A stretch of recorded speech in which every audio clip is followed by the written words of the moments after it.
ada seorang ulama bernama Malik bin Dinar. Ulama ini adalah ulama yang dikenal dengan kesalehannya.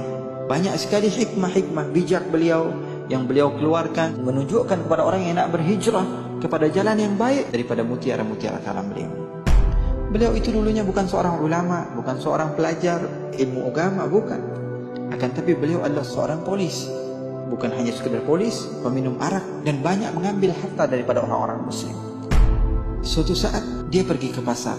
Dia melihat ada dua orang laki-laki yang berbadan kecil. Dia memegang satu benda yang mana benda tersebut seperti perhiasan. Perhiasan yang harganya murah, akan tapi dipegang dengan kencang di tangannya. Dan dia tengok orang yang berbadan besar menarik-narik orang yang kurus ini, kemudian mau diambil daripada benda yang ada di tangan orang tersebut.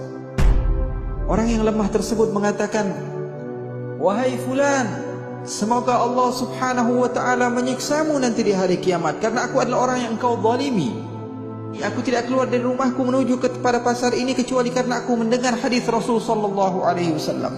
Siapa yang keluar daripada rumahnya datang ke pasar orang muslim, kemudian dia beli salah satu benda, dan dia kemudian membawa benda tersebut, dia bawa ke rumahnya, dan dia berikan benda tersebut kepada anak perempuan dia, maka orang tersebut akan dipandang oleh Allah di hari kiamat. Dan Allah ketika sudah memandang kepada seorang hamba, hamba tersebut tidak akan pernah Allah azab. Akan tapi engkau zalim kepadaku, aku akan lihat bahwa sungguhnya balasan Allah amatlah besar kepadaku." Malik bin Dinar mendengar daripada kalimat tersebut, maka dia tersentuh hatinya. Lalu dia datang kepada orang yang berbadan besar tersebut. Dia marah kepada orang tersebut, "Kau harus kembalikan benda ini kepada dia, karena ini adalah hak dia."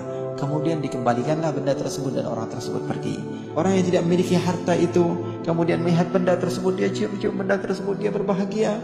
Dia katakan, "Anakku nanti aku pulang pasti berbahagia denganku." Maka dia pun pulang berlari. Malik bin Dinar memanggil kepadanya, "Wahai fulan, kau kemari.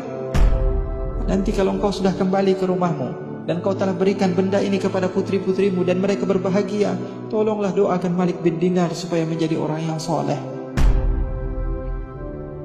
supaya saya menjadi orang yang boleh dekat kepada Allah, orang yang mau berhijrah." Maka orang tersebut pun pulang dan didoakan Sayyidina Malik bin Dinar.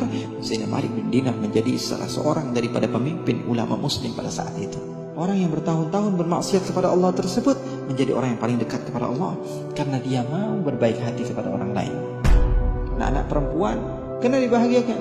Sayyidina Abdullah bin Mas'ud kalau dia tengok pulang ke rumah, dia tengok anak perempuannya, apa yang dia lakukan? Dia ambil, dia peluk anaknya. "Wahai anakku, engkau adalah penyelamatku daripada api neraka." Anak perempuan adalah penyelamat daripada api neraka. Di saat banyak sekali fadilah keutamaan daripada anak laki-laki, sesungguhnya anak perempuan memiliki fadilah di sisi Allah subhanahu wa ta'ala.